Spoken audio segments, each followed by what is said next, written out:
Today, on the streets of Abuja and some part of the country, agitation over the state of insecurity in Nigeria, and we'll also be getting a report from the Athena Center analyzing the issues of insecurity and the probable solutions to them. And Trump struck again, imposing travel restriction on Nigeria. We'll be analyzing for you what this means.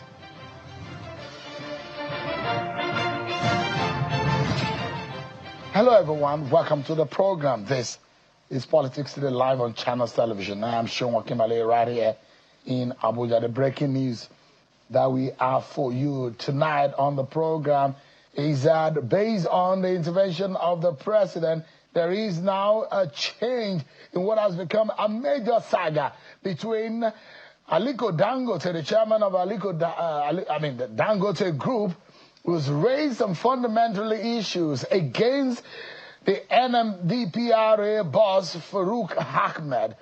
But today, after a meeting at the presidential villa with the president, Mr. Farouk Ahmed has now resigned his position amidst all of this corruption allegation. He resigned the position as the managing director of the Nigeria Midstream and Downstream Petroleum Regulatory Authority amid corruption allegations leveled against him by the chairman of the Dangote Group, Aliko Dangote.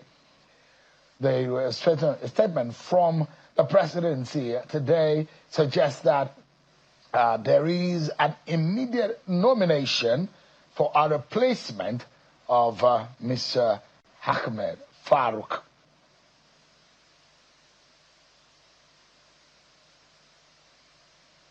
And of course, let's tell you that Mr. Donald Trump and the United States struck again in some of major policy of that government affected Nigeria. Nigeria has now joined a list of countries that have been affected by travel restriction imposed on these countries. Today, Nigeria is learning that a partial travel restriction has been placed on Nigeria and some other country. Earlier, we understand that the expanded travel ban, barring nationals of 7 more countries, including Syria as well as Palestinian Authority passport holders from entering the United States. Trump, who also long campaigned to restrict immigration, has spoken increasingly strident terms, moved to ban foreigners who intend to threaten Americans. He also wants to prevent foreigners in the United States who would undermine or destabilize his culture, government, institutions, or founding principles. Before we get to talk to my guest tonight, he's a president. And before we get talking to him tonight, let us check out some of your political roundup stories.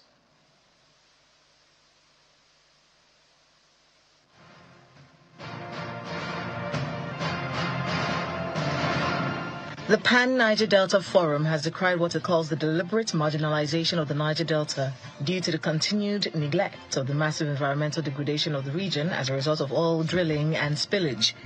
Addressing a news conference in Abuja, a member of the Board of Trustees of PANDEF, Mr. Kanu Agabi, who is a former Minister of Justice, called on the federal government to expedite the remediation interventions to ensure that the people of the area can return to their normal lives.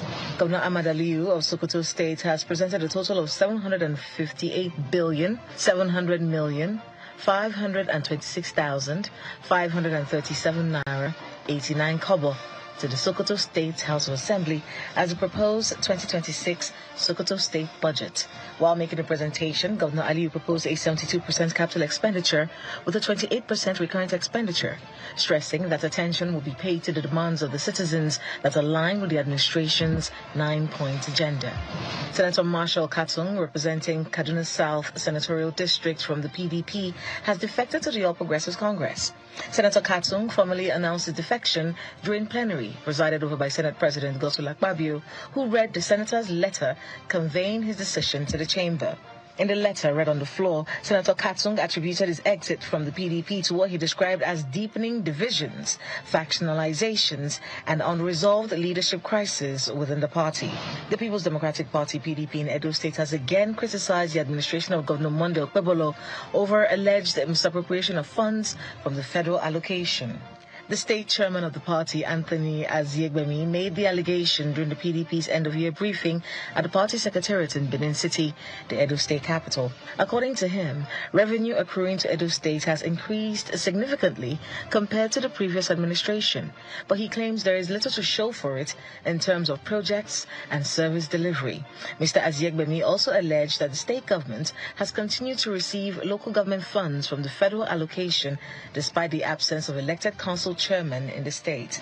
The African Democratic Congress ADC in Gombe State says it is championing a movement tagged New Movement to give Nigerians an option in 2027 against the ruling All Progressives Congress APC, despite the multiple stumbling blocks placed in its path by external forces. Speaking with journalists in Gombe, the governorship candidate in the 2023 general elections, Mr. Jibrin Barde, reveals ADC's plans to unseat the Tinubu-led government due to the economic woes, insecurity, and dearth of infrastructure that the country has succumbed to since APC came into power in 2023. Dispelling rumors of factionalization within the Gombe State ADC, Mr. Barde also disclosed that the party has officially communicated its schedule of activities ahead of the 2027 general polls.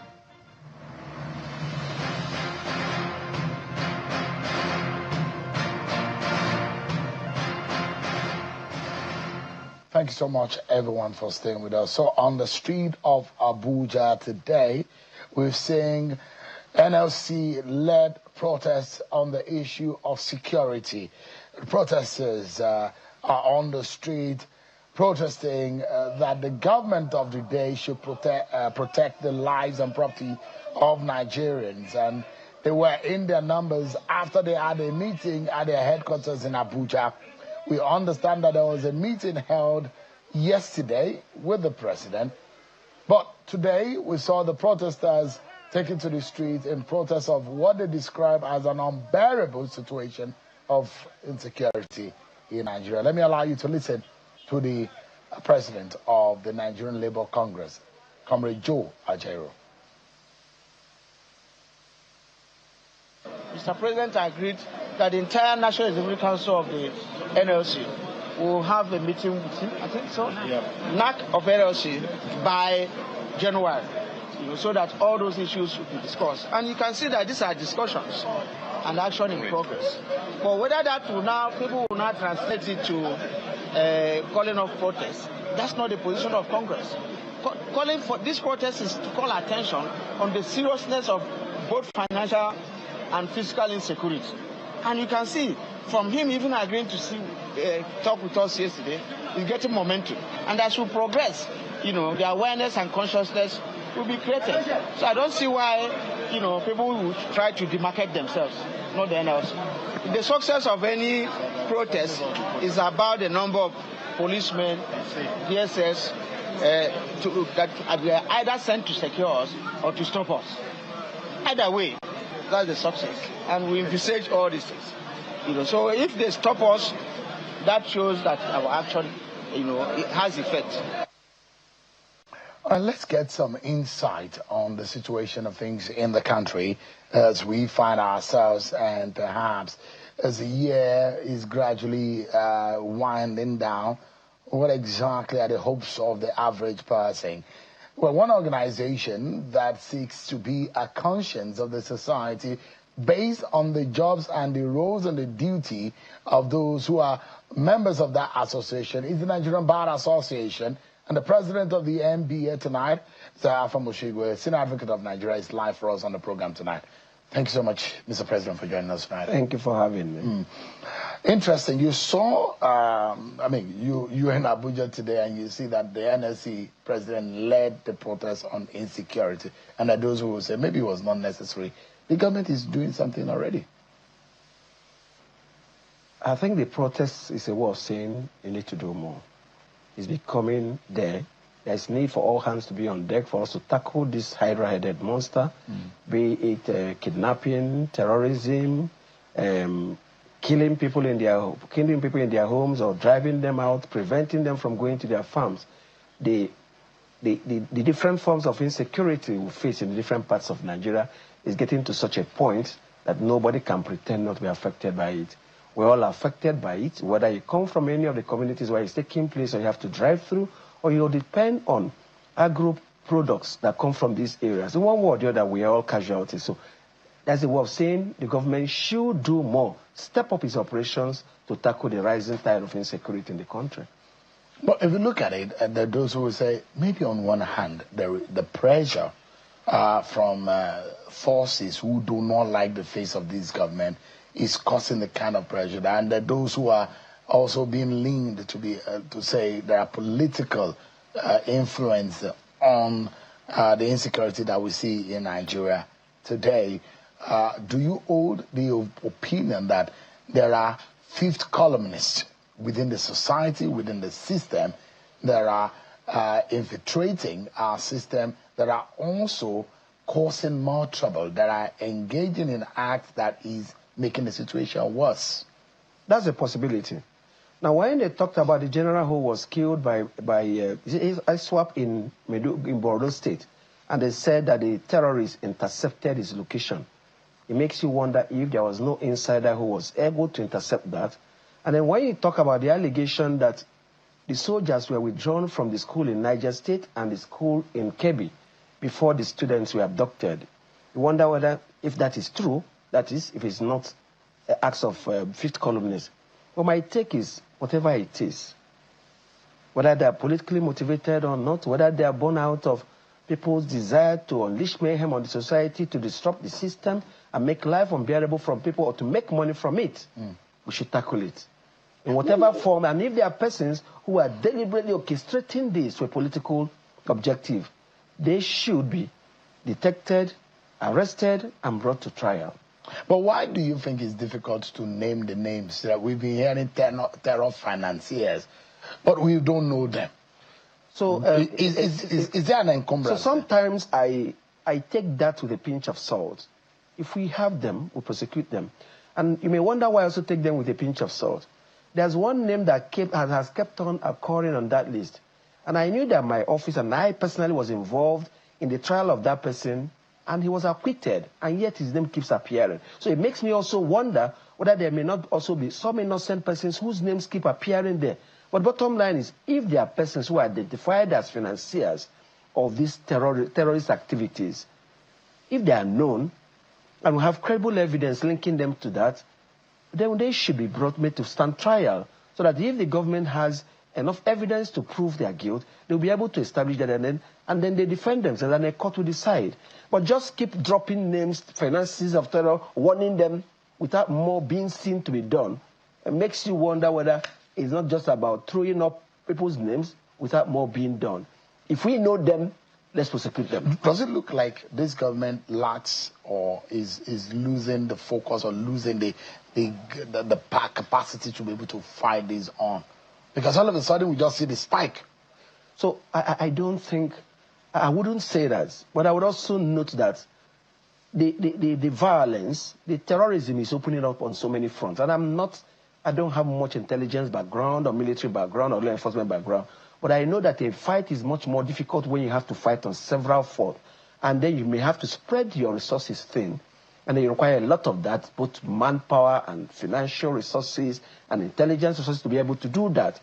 And I would say this, we need to reorientate ourselves in how we tackle these issues, and also in how we pay more, we're much more interested in securing the return of people who are abducted, and thereby unwittingly enabling more terrorist activities to go on, because there will be more copycats, and these individuals will get money and arm themselves and become much more sophisticated and much more dangerous. So we must, at this point, fine-tune and retune the way we approach these issues and find the right method that works, that ensures that they are taken out and that we don't unwittingly finance them to cause more mayhem. Is there a legal magic wand that we can employ in solving these insecurity problems? We've been talking about state policing option, constitutional amendment, but it is one thing that we can do, legally speaking, that could take us out of this conundrum. I doubt if it's a question of law. You need law enforcement, you need boots on the ground, you need intelligence gathering, you need cooperation, you need the people to also understand what this is all about. And and there also needs to be an intelligence communication infrastructure that people can use to safely give information that the state can also use to gather information about what is going on, and then be able to utilize this actionable intelligence to prevent this. And then we should also be able to follow the money and look at some of the financial practices in our society that enables people to do so many transactions off the books and without any trace. Yeah. Because that is one of these unconventional ways of moving money, make it difficult to also fight some of these or trace some of the money that may be involved in the financing. Mr. President, give us an idea about what we just seen and scrolling as a breaking news today. Mr. Aliko Dangote blew the whistle on Mr. Farouk Ahmed, and a day after, the president fired him. What do you make of this action? Is he a standalone, or you see that the anti-corruption stand of this government is exceptional? Because I don't know the facts and I just saw the breaking news on your screen, it would be unfair for me to take sides with any of the parties. But sometimes the perception of corruption is sometimes weightier than the actual proof of corruption. And it would be unfair to condemn him. But just to say that the matter is becoming embarrassing publicly for public officers and for the government. And I think the government being decisive in accepting their resignation. I mean, the breaking news I saw said that they resigned. So I would like to say that, look, you're heating up the system, your continued stay is making things difficult and attracting negative attention. I mean, I'm not privy to the meeting. But I also think, and then with the ICPC indicating that they would investigate the allegation, and then I think the president was being decisive. Whether they were encouraged to resign or they willingly resigned remains to be seen.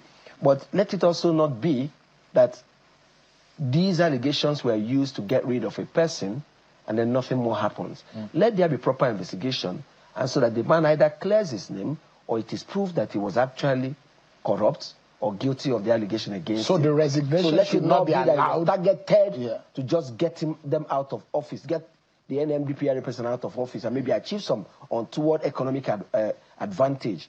Let it be seen that this is being done for some altruistic reason, not just so that somebody will have an upper hand in a contest where maybe for regulatory reason there's been a disagreement between a producer and a regulatory agency, and then the kitchen sink has to be thrown into the fray to ensure that somebody is removed, and then they find suddenly that nobody is interested in finding out the truth. People's reputations are at stake, and we need to get to the root of it. It will also help us in planning and in knowing how to address such issues when they arise, and then people will also know where the truth lies in the whole matter. So the investigation, even this resignation, should not stop. No, it shouldn't stop. Somebody has been accused of so much, and ICPC has indicated the investigation. Fact of resignation or removal, whichever one it is, does not end the matter. Just like we said when Naji resigned. We said there are weighty allegations of forgery, of false statements, that there ought to be an investigation to find out what the truth. Did people present the documents? Were there people who were complicit in clearing a person who ought not to be cleared? It does a lot for us to build institutions, to have a better society so that such things don't happen Nothing again. has been heard about energy. So I gave that example to show that sometimes such allegations are thrown up to get rid of a person. And once that objective is achieved, nobody is interested in finding the truth or allowing the person to either prove his innocence or for the state to prove the person's guilt. So when we play politics with such things, I'm not oftentimes very excited because it's just a power play thing where one person wants to have an undue advantage over the other, and I hope this is one of such cases. Are you worried about Mr. Trump's and his government's attitude towards Nigeria? This is another one, a partial travel restriction against Nigeria. I am worried. I am worried because Trump increasingly shows that he doesn't really want immigrants in the United States. And finding reasons of overstay of about 7.5% of Nigerians who are given visa, which I would think is a negligible percentage, and stretching it, would appear to be finding reasons to justify a position you have already taken, but we want to make it look good. And I don't think that such a policy is good. While as a country, I would understand America's position is trying to ensure that there are no illegal immigrants, that persons who come in lawfully do not overstay or do not abuse their visas. But punishing persons who would want to travel, but for such limited access to the U.S. would also be an unfair thing. It's to find a right balance and also do some kind of profile, find those usually overstay and find a way of either returning them to their home countries or preventing persons who may fall into that category from gaining visa into the U.S. But there are also reports that Nigeria has radical Islamic terrorist groups such as Boko Haram and Islamic State operate freely in certain parts of Nigeria, which creates substantial screening and vetting difficulties. And a part of it also is the overstay report of B1, B2, and some other categories of visa.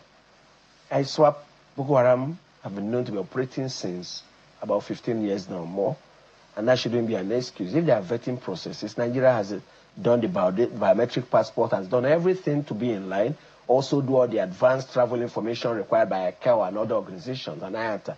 So I don't know what the issue is, and I'm not knowledgeable in this area, but all I'm saying is that there should be a review of the policy so as not to work hardship on innocent persons, students, and other persons who have legitimate and genuine reasons to travel to the U.S. because they will be at the brunt of this policy. There is a Supreme Court judgment on the matter relating to whether or not the president has the powers to declare a state of emergency and remove political office holder, elected political office holder. As an association, NBA, and as a president, a senior advocate of Nigeria, what are your views on that? Sean, let me start by saying that it will be very difficult for me to discuss a judgment I've not read. I have seen what has been circulated on the internet and titled Summary of the Decision in the Case.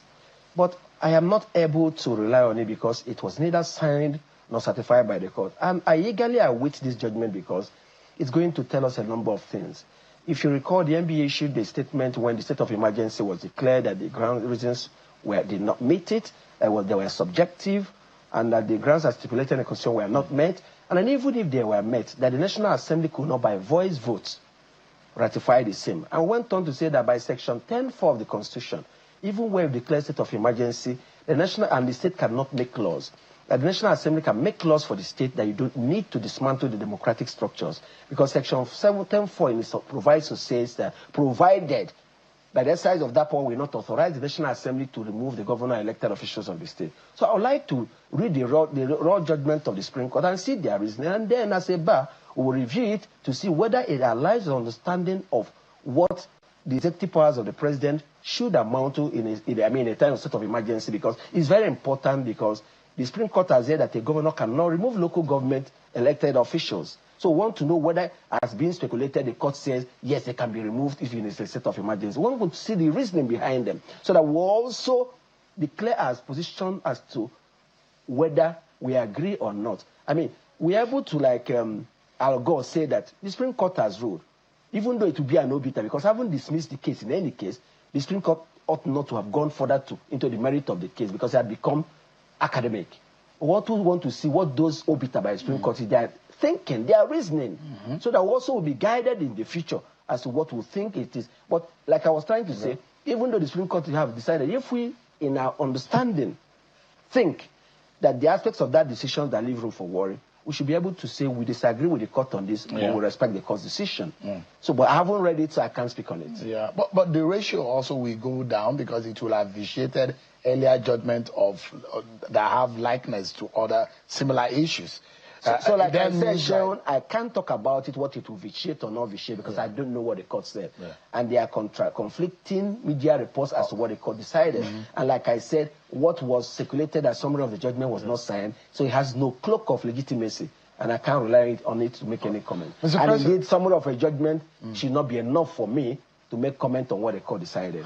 I should read the judgment in its entirety to form an opinion, and then we'll send it out to appropriate committees to review it, and then tell us what we think is right, or what we can agree with or not with the judgment. Mr. President, before you go, I'd like to know your views about the appointment of this president, the ambassadorial appointment, and some of the issues that have been raised, reputation-wise, in times of the procedure and in times of the timing that it took. What do you think, and how it has affected governance? I will say this to you. Appointment of non-career ambassadors in Nigeria has become a huge joke. Not now, from the return to civil democracy in 1999, and long before that. We don't seem to appoint the right caliber of people most times. And we don't seem to remember that ambassadors are persons who should be just ambassadors, be able to attract trade, be able to find out and market the country within the time, and forge alliances for the government, right? And essentially tell people what the country is about and what businesses they can do with it.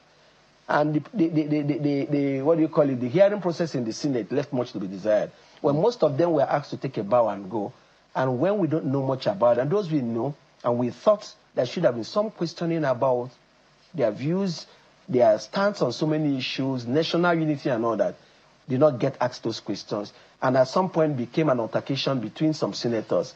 So I don't know what to expect from the ambassadorial appointment. And that's why most times people go there, it's just a political patronage thing. They go there and they don't project the country in the way they should. They don't protect Nigerians even in those countries the way they should. And consular support is not given to them for fun time because sometimes these persons don't have knowledge of the work they are going to do.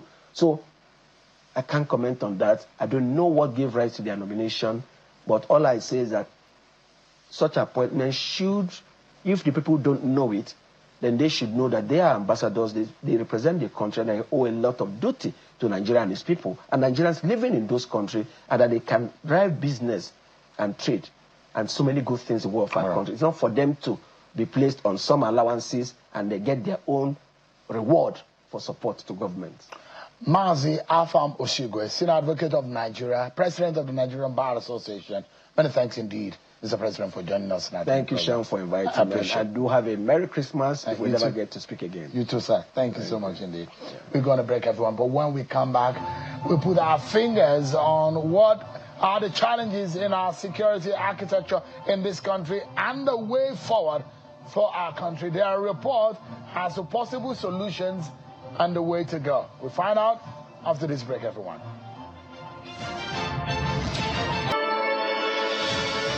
Thank you so much, everyone, for staying with us. Our eyes are on the security situation in the country. There are a lot, and if I say a lot, I mean a lot. There's so much noise about the way forward, state policing, more boots on the ground. And you will hear the president that he made a declaration. And there are those who are now saying they are confused. Is it a state of emergency, or what exactly is the meaning of what the president declared? How does this affect the security situation in the country? There is an organization that has put together a report, the Fairness Center, being led by its chancellor, Mr. Osita Chidoka, who is a former Minister of Aviation, and it's live for us to look into what they came out with, the report, and what is proposing for Nigeria. Mr. Chidoka, it's a pleasure having you join us tonight. My pleasure. I appreciate it. Let's look at some of what you and your colleagues at the Fairness Center had put together. Interesting time, and it's also very, very instructive that your report is coming at a time a lot of Nigerians. Today, you saw NLC and some allied organization on the street today protesting about insecurity. Voila. Well, this happens, then you are releasing this report. Yes, and I want to put a caveat. The numbers we got here are publicly available information. I believe the numbers can be better if we write to the police and check through their details. But these are publicly available numbers from Nigeria, from the countries we benchmarked Nigeria with. And we hope as the day go by, if the government listens, there's need to look at this. Nigeria's problem is not number of policemen. Nigeria's problem is funding. And the funding of the Nigerian police is not aligned whatsoever with the issues confronting us as a country. That's our basic thesis. So you disagree with the position of the president? Yes. In the campaign of the APC, one of the promises is that there will be more the employment of more officials in the security agencies, and that those who will do the analysis to say what is the United Nations standard of police to citizen ratio, we fall behind. So we always mistake that word, police ratio. So hardly anywhere in the world is there a central police like Nigeria. So when you see immigration, when you see customs, when you see road safety, when you see the border patrol, all of them are deemed as police officers, including the local government police in the US, in most European countries. Policing is a local issue. So all the people that work in any law enforcement is deemed as police. It is policing at the border, immigration. It is policing at the seaports. It's customs. It's policing. So when we use that number, we tend to talk about it strictly as police. FRS is police on the road. So the problem with Nigeria is, using the wrong terms. Yeah. But I think the more important thing is let's dive into this. Absolutely. Data. So the premise of this is that you are saying we don't necessarily need more, because the president has now ordered, get more people employed, get more people recruited. But you disagree. In this report, I will be finding out what your... Yes. So Nigeria keeps asking the wrong questions. How many policemen do we need? Rather, the question should be asking, how well are the policemen we already have funded to operate? That's the question to ask. And if we go with that question, we just take a look at police overhead budget. So it's 94 billion in 2025. We have 14,362 police stations. This is a 2007 data from the police. And then if you average these 14,000 police facilities, we just took a rough average. It's not done to the size of the police stations. It means that each police station in Nigeria will get 552,000 naira per month. 552,000 naira per month. And this is overhead. Overhead. Because you see, what makes police work is overhead, not salary, not capital. Yeah. It is the overhead, the amount of money we spend for fueling, for digital work, for communication, for utilities. That's what makes police work. So let's go to the next slide. So if you look at the police budget, what it means is that fuel and lubricant for the police is 158,000 naira a month for each police station. That is 8 liters a day. 8 liters a day for each police station. If you look at training, it's 158,000 naira a year for training the whole policemen in one police station. You have 158,000. So if you go by policeman, it's less than 1,000 naira to train one policeman. So what you have done here, what you have done here is based on these calculations spread using that figure, yes, right? This is the overhead. Spread it across non-salary OPEX. Yeah, yes. The figure of the last figure that we know about the police station, about the police, and we come to this figure, yes, and you are able to break it down. So maintenance, what would this money? 1.2. What would this money? In Nigeria of today, 2 million per station per annum. What will it do for them? So when you call the police and they say, "Come and get us," there's armed robbery going on in our place, they can't come. They have 8 liters of fuel. They have 1.2 million to do maintenance. If you go and service a car today and change the tires, the money is gone in 1 month. There's no more money for maintenance. So one breakdown or one extended patrol can wipe out the station's annual allocation. Gone. If you change the engine of a Hilux, the money is gone. So you are assuming, Mr. that the money got to them. That's on one hand. You are assuming that each of the police stations has a truck or a vehicle. We're assuming that they have a vehicle. But that's not the actual. That's not the reality. That's not the reality. So the insight: Nigeria is not under-policed. Nigeria is underfunded at the point of action. At the point where the police is going to act. When you go to police station now, you buy your own stationaries to write the statement. You buy your own pen to write the statement. If you are detained by the police, you buy your own medicine, you buy your own food. Anything that you are doing with the police, you have to fund it because they are acutely underfunded. They do not have bullets because the money that was voted for capital, if you look at it, we're going to come there. You will see how the is going. So we are not under-policed, we are underfunded. But 2024 crime statistics, what we are facing.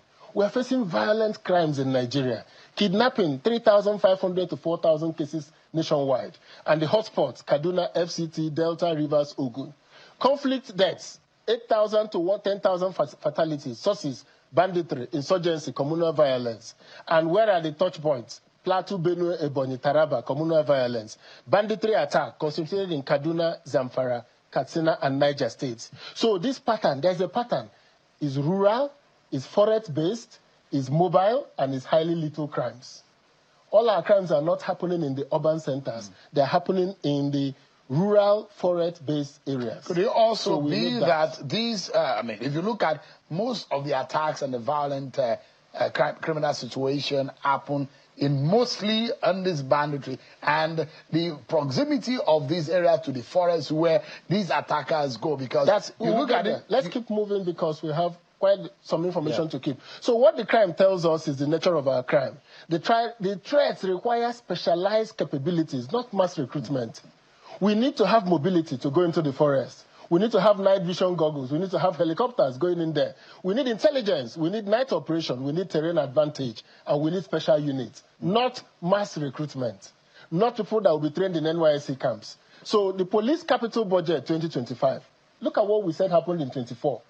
But 43% of the police budget is for buildings and renovation, the capital vote. 11% is for barracks and offices. 34% is for generic vehicles, buying vehicles. ICT is only 8% of their budget. Meanwhile, the police capex is 68.6 million. So billion. So that's less than, sorry, go back, yes. Yes, that's where we are. So 6% is for training infrastructure, the police training schools. So you can see that there is an acute underfunding problem. And even with the funding, there is a misalignment of the funding. The funding is going to the wrong places. I mean, these are okay. We need all these things in the barracks, but we didn't see the funding for, for the equipment. We didn't see the funding for the large-scale operation that we require in the places where the crimes are being committed. So let's go to the next slide, and I will show you. Nigeria is still building police infrastructure for the 1990s while fighting 21st century security threats. Buildings do not chase bandits. So no matter how much you invest in building, mobility chases bandits. So let me tell you why we say that there is a funding problem. In 2025, Nigeria has 206 officers. This is a 2025 number I got. And the budget, annual police budget is less than 900 million. It's about 0.9 billion. So dollars. It's about $900 billion. So it means that the OPEX per officer is about $300. In Kenya, it's about 966 million, but the OPEX is about 1,200 to 1,500. In Colombia, it's about $3,000. In South Africa, it's about $6,500 per police officer. So if you look at the number of police officers, Nigeria have more.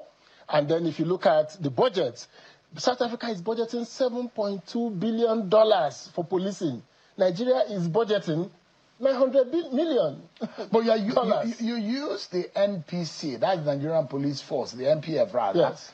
Figure. Yes. But you had also adduced that the immigration, NSCDC, all of these are also some form of policing structure in the country. Correct. Right? Could we also put all of those together? I know those who believe that. Yes, we can. But the organization, the structural organization of these forces, the coordination that is required for them to act as a unit needs to be done first before we can say that this budget is aligned to one goal. But this particular slide is telling us that for operation-wise, what we have for every police officer to do his job is insufficient. $300 compared to other countries. And this is publicly available information. Yeah. So when we go in, Nigeria spends in 1 year what South Africa spends in 1 month per police officer on operations.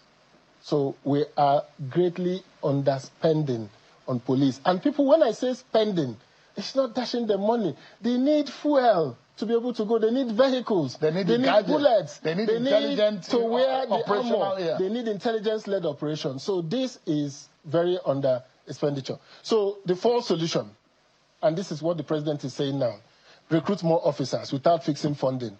You dilute the resources. You expand payroll without expanding operational expenses. And that does not improve outcomes. The budget may not be as incremental, because what you just have is that you have the recurrent payroll with jack up, but then operation-wise, there's a problem in Nigeria. We have this thing of celebrating that we spend more money on capital than on recurrent. Truth is that recurrent is what makes societies run.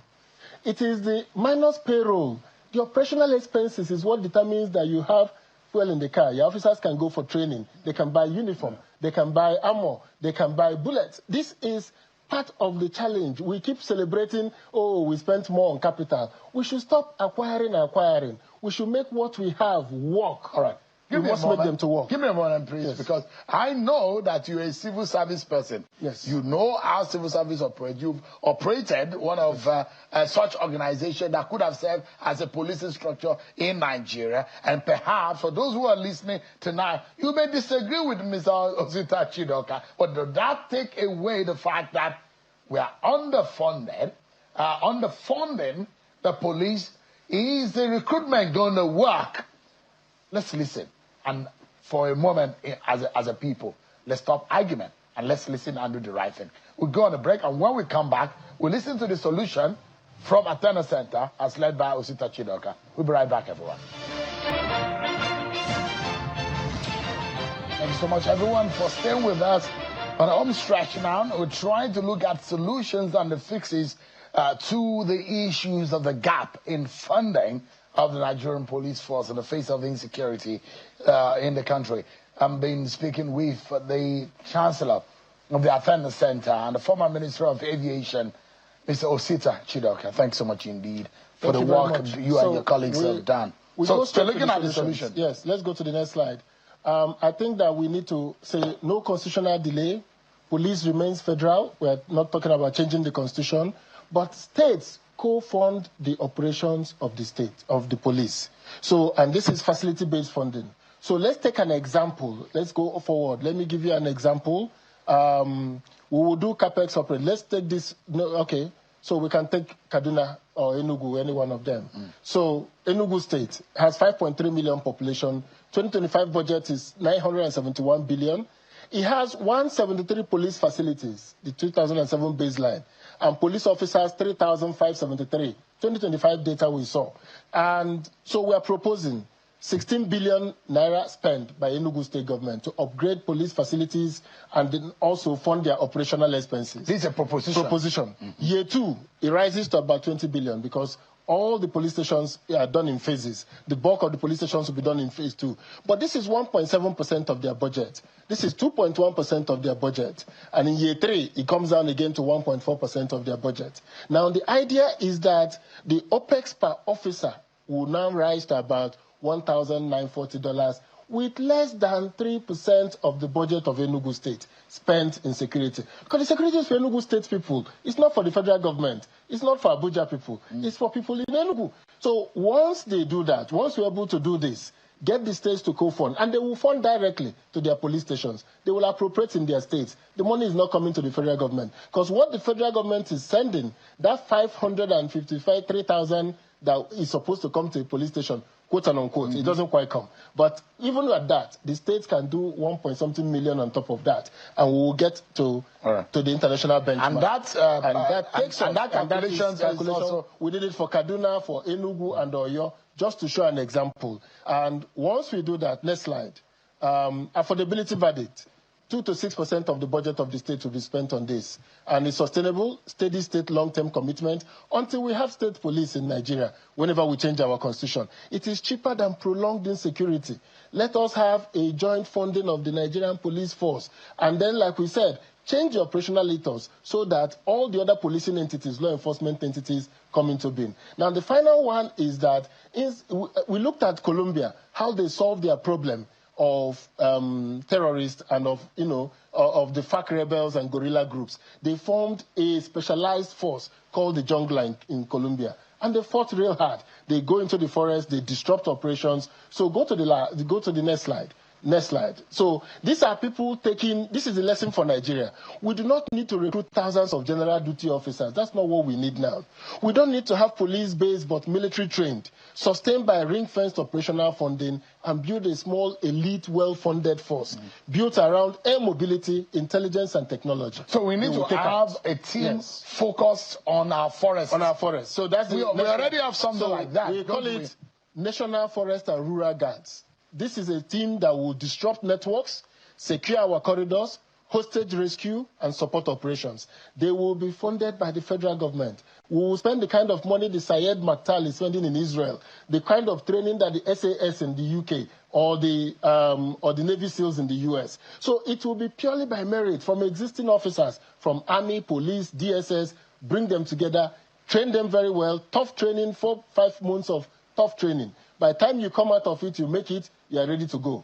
And this is what will take out the people we have in our forest. So I said they will sit by the NSA's office with joint intelligence coordination with police, DSS, military, NIA, housed under the ONSA and led by a commandant with joint coordination with these forces and dedicated budget line. So The design pillars, selection and training, volunteer-only intake with extreme screening, 4 to 5 months jungle and air mobile warfare course, air mobility, intelligence infusion, and ring fence funding. These are the qualities that will make us fight the rebels in our bush.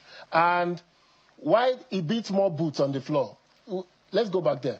Force multiplier, 500 to 1,000 elite operators outperform 10,000 of underfunded general duty police. Clear command, precision operations, cost effective. We need to, and final way forward, we need to fix police OPEX through federal and state co-funding model, upgrade infrastructure, police facilities in a phased approach, and establish national forest and rural guards under the ONSA with dedicated budget and elite manpower.